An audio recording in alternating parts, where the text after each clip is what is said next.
भले ही इन दिनों देश में माहौल राममय हो, लेकिन अब से कुछ दिनों बाद ही लोकसभा चुनाव का बिगुल बज जाएगा और नई सरकार के लिए नेता, राजनीतिक पार्टियां चुनावी दंगल में उतरेंगी। और हम इस दौरान लोगों से चर्चा करें कि नई सरकार से वो क्या अपेक्षा करते हैं, क्या उनके मुद्दे हैं जो ये सरकार नहीं पूरी कर पाई और वो आने वाली सरकार उसे पूरी कर देगी। तो हमारे साथ आज कैट मतलब जो ट्रेडर्स, ऑल इंडिया जो ट्रेडर्स का, व्यापारियों का सबसे बड़ा संगठन है, उसके जबलपुर और मध्य प्रदेश के पदाधिकारी मौजूद हैं। उनसे ही पूछते हैं कि वो आने वाली सरकार से क्या चाहते हैं जिससे व्यापारियों की परेशानी दूर हो और जो बेरोजगारी बड़ा इशू उससे दूर हो। हमारे साथ है जितेंद्र पचौरी जो अध्यक्ष है मध्य प्रदेश कैट के। उनसे पूछते हैं, जितेंद्र भाई ये बताइए कि व्यापारियों के क्या ऐसे इशू हैं जो सरकार अभी तक एड्रेस नहीं कर पाई और आप चाहते हैं कि नई आने वाली सरकार उनकी समस्याओं को दूर कर सके। देखिए, हम पिछले सरकार और देश सरकार से बहुत उम्मीद हमें है और आने वाली सरकार से भी बहुत उम्मीद रहेगी। और व्यापारियों का मैं देख रहा हूँ निरंतर कि जो सरकार की तरफ से सपोर्ट मिलना चाहिए था, उतना सपोर्ट हमको नहीं मिल रहा है व्यापारियों के लिए। और जो व्यापारी हम लोग जूझ रहे हैं, जैसे पिछले जीएसटी लगा, तो जीएसटी में आज 1400-1500 अमेंडमेंट हो चुके और उसके बाद भी आज जीएसटी के प्रॉब्लम से हम लोग जूझ रहे हैं। महंगाई चरम सीमा पर बढ़ रही है और जो ऑनलाइन मार्केटिंग है उससे भी जो लोकल व्यापारी हैं उसके ऊपर बहुत इफेक्ट पड़ रहा है। तो हम चाहते हैं कि एक बैलेंस बना होना चाहिए। हम ये नहीं चाहते हैं कि ऑनलाइन मार्केटिंग भी बंद हो जाए, लेकिन इस तरीके से डेवलपमेंट करना चाहिए, इस तरीके से सिस्टम बनाने चाहिए कि जो लोकल व्यापारी हैं उनका भी व्यापार चलता रहे। और हम आने वाली जो लोकसभा की चुनाव हैं, हम मोदी जी और मोदी जी की सरकार या कांग्रेस सरकार, जो भी सरकार आती है, हम उससे यही चाहेंगे कि वो व्यापारियों के हित के बारे में सोचें। मतलब राम के साथ साथ रोटी की भी चिंता करें सर। राम के साथ रोटी की भी चिंता करें।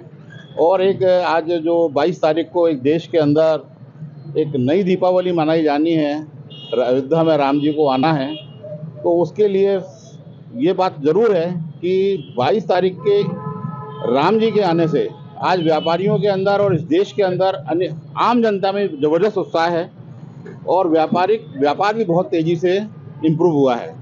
और उसमें मतलब हमारे को ऐसा लग रहा है कि हर व्यापारी को फ़ायदा हो रहा है, चाहे वो ऑटोमोबाइल इंडस्ट्री हो, पेट्रोल इंडस्ट्री हो, छोटा व्यापारी हो, गिफ्ट आइटम्स हो, हर तरीके से वो। और दूसरा मैं ये बोलना चाह रहा था कि जो हर आइटम में जीएसटी लगाई गई है, तो मेरा मोदी जी से एक ही निवेदन है कि जो पेट्रोल और डीजल के दाम बहुत ज़्यादा बढ़े और आम जनता के ऊपर इसका बहुत ज़बरदस्त इफेक्ट पड़ रहा है, क्योंकि आज सबसे इम्पोर्टेंट आइटम हो गया है आम पब्लिक के लिए पेट्रोल और डीजल, क्योंकि उसके बगैर शायद जीवन यापन असंभव है।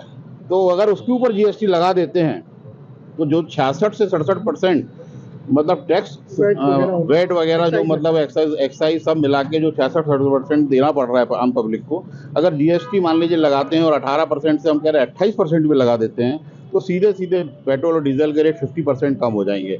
इससे आम जनता को बहुत फायदा होगा। लेकिन व्यापारी कहते हैं कि जीएसटी, अगर पेट्रोलियम प्रोडक्ट को जीएसटी के दायरे में लाए तो हो सकता है उससे आम जनता को बहुत फायदा होगा और महंगाई भी इनडायरेक्ट इससे कम होगी। हमारे साथ दीपक जी हैं। दीपक जी बताइए, आप चूंकि रिटेल इलेक्ट्रॉनिक्स से जुड़े हैं, तो आपके व्यापार में क्या चुनौतियां जो चाहते हैं नई सरकार उनको दूर करे? एक्चुअली में कैट की काफ़ी टाइम से डिमांड रही है कि ऑनलाइन के लिए नई नीति बनी।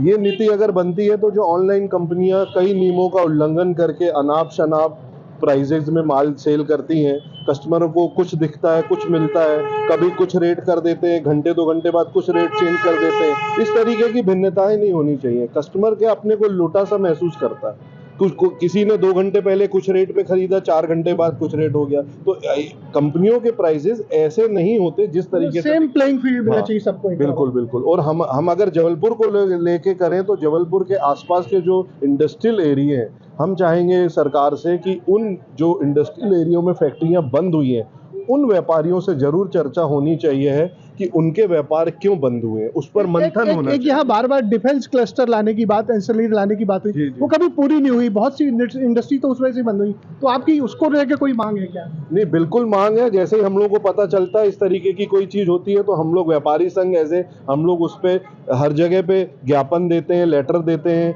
और अपना अनुरोध भी करते हैं कि ये सारी चीजें आनी चाहिए, क्योंकि जबलपुर एक हिंदुस्तान का मिडिल शहर है, इस पर जो डिफेंस इतने सालों से चला आ रहा है, अगर वो एज इट इज बनता है और नई डिफेंस की कुछ प्राइवेट कंपनियां भी अगर यहाँ आती हैं तो व्यापार भी बढ़ेगा और उनको यहाँ का एक माहौल भी बहुत अच्छा मिलेगा कंपनियों को। तो ये कह रहे, अगर दीपक भाई कह रहे हैं कि अच्छा व्यापार में माहौल भी बनेगा और नई कंपनी आएंगी अगर सरकार इसको ध्यान। हमारे साथ आलोक भाई ये बताइए कि ये जो नई सरकार आने वाली है, अभी तो पूरा देश राम में हो रहा है, तो क्या आपको लगता है कि ये राम की आड़ में ये जो जनता के मुद्दे वो दबते जा रहे हैं? 100%।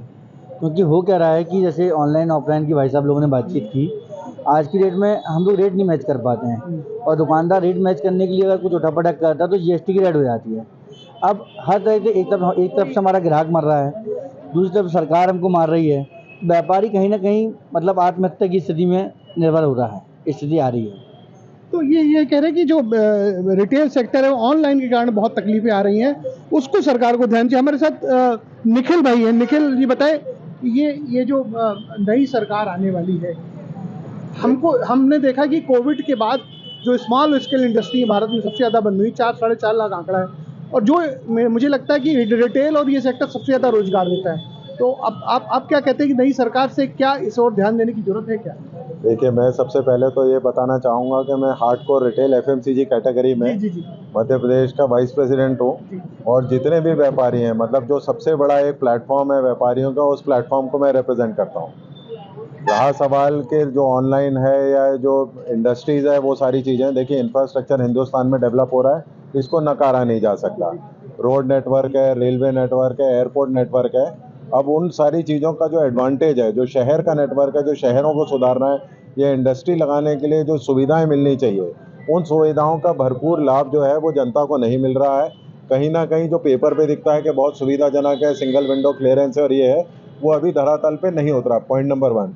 पॉइंट नंबर 2, हम जो बात कर रहे हैं वन नेशन वन टैक्स, तो ये वन नेशन वन टैक्स की जो छवि है वो हमारी जीएसटी में उतर के नहीं आई है। आज 5% है, 12% है, 18% है, 28% है, कुछ प्रोडक्ट में सेस लगाने के बाद 40% है। मैं प्योर एफएमसीजी की बात कर रहा हूँ, मैं डीजल, पेट्रोल या टबैको की बात नहीं कर रहा हूँ, कॉस्मेटिक की बात कर रहा हूँ या बेवरेजेस की बात कर रहा हूँ। तो ये वन नेशन वन टैक्स को हमारे को लाना होगा, जिसमें जीएसटी को लोगों को इम्प्लीमेंट करने में आसानी है और चैलेंजेस ना आए। तीसरी चीज़ें हैं जो इंफ्रास्ट्रक्चर जो डेवलप होगा, मतलब ये जो 22 तारीख की अभी बात हाइप क्रिएट आ रही है, मैं उसमें दोनों पक्ष बोलूँगा। सबसे उसमें अच्छा पक्ष ये है कि हम इस सदी में पैदा हुए हैं और वो देखने के लिए हम आज अपने आप को खुशनसीब मानते हैं, क्योंकि हमने बिगड़ते हुए नहीं देखा है वो समय, बनते हुए जरूर देखने के हम साक्षी रहेंगे, जो आने वाली कई पीढ़ियों को हम बता पाएंगे। हमारी आने वाली पीढ़ियाँ, पर ये भी सच है कि भूखे भजन नहीं होंगे।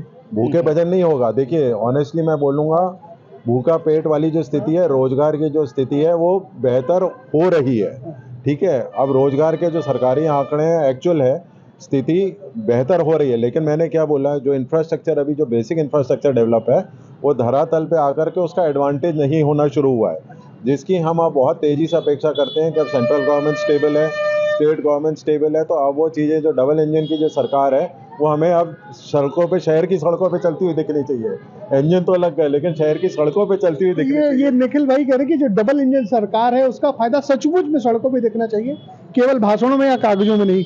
मनु भाई ये बताइए कि ये जो देख रहे हैं कि देश में जो बड़े प्लेयर्स हैं वो छोटे प्लेयर्स को खत्म करते हैं। हम तक छोटे व्यापारी हैं, जो दुकानदार है, खुदरा दुकानदार, उनका धंधा चौपट होता जा रहा, बड़े खिलाड़ी आते जा रहे। तो क्या आपको लगता है कि सरकार को इनको भी प्रोटेक्ट करना चाहिए? देखिए, मैं अपनी बात को पॉइंट वाइज क्रम दर क्रम समझाता हूँ। गुजरात एक छोटा सा स्टेट है, वहाँ से 26 सांसद आते हैं और पूरे देश में तहलका मचाते हैं। दुर्भाग्य से और सौभाग्य से जबलपुर से पिछले 3 सांसद थे। उसके बाद जबलपुर की जो भी आपने डिफेंस क्लस्टर की बात करी, डिफेंस का कुछ 6,500 करोड़ का ऑलरेडी इन्वेस्टमेंट हुआ पड़ा था। उसके बावजूद डिफेंस क्लस्टर को उठा के एक दूसरे प्रदेश लेके जाते हैं। ये सांसदों ने कैसे होने दिया, ये हमारा प्रश्न आता है। सेम स्थिति आती है कि सत्ता पक्ष जो अभी बात कर रहे हैं, जो बार बार जबलपुर के साथ ठगी हो रही है, हमारा दिल पे चुभती हुई फांस वो है। जबलपुर से अभी 7 अपने विधायक चुन के आए हैं, तो फिर अपेक्षा बढ़ती है कि जबलपुर के साथ न्याय होएगा। ये न्यायधानी बने, हाईकोर्ट यहाँ पे है। लेकिन आज ही का पेपर बताता है कि चुनी हुई सरकार ने आज ही टाइम्स ऑफ इंडिया के फ्रंट पेज पे कि 370 स्कीमों से पैसा गायब कर दिया है। तो फिर इसमें से जबलपुर में को कितना मिलेगा? व्यापारियों की हालत खराब है।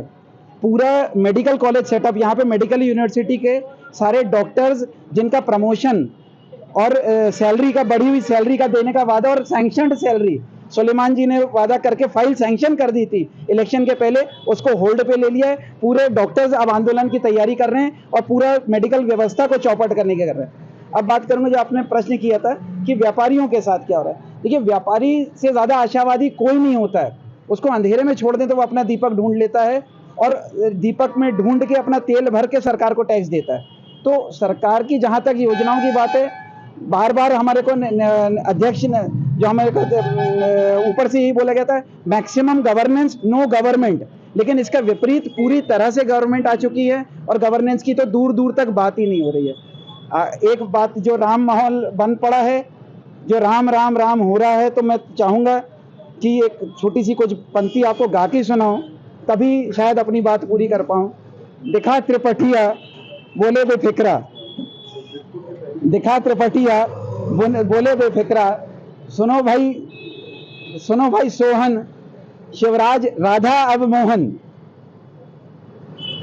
देखिए, अपने अपने राम की बात हुई है। जो एमपी में राम आए हैं सरकार के अंदर, वो विश्राम के रूप में आए हैं। विश्राम आएंगे आएंगे विश्राम आएंगे, योजनाओं में विश्राम आएंगे आएंगे विश्राम आएंगे।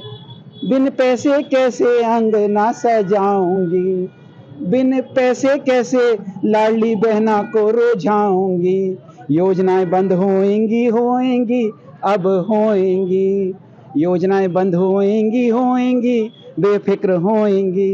तो क्या लगता है ये जो कर्जा है उस पे आपकी कविता है मध्य प्रदेश सरकार के ऊपर? बिल्कुल कर्जा है। आज ही 370 स्कीम से पैसा गायब हुआ है। डॉक्टर त्राही त्राही मचा रहा है मेडिकल कॉलेज में, व्यापारी त्राही त्राही मचा रहा है। अब आप देखें आगे क्या होने वाला है। ये था व्यापारी वर्ग जो उसकी अपनी चिंताएं, वो कहता है कि राम मंदिर बने, वो खुशी की बात है, लेकिन जो जनता के असली मुद्दे हैं उन पर भी सरकार फोकस करे, उन पर ध्यान दे। और ये जो कर्ज वाली स्वभाव है, कर्ज लेके घी पीना कहते हैं हमारे यहाँ उसको, उससे दूर हट के जनहित के सही में काम करे, तब वास्तव में डबल इंजन की सरकार का महत्व होगा। Ajay Tripathi, ABP news, Jabalpur.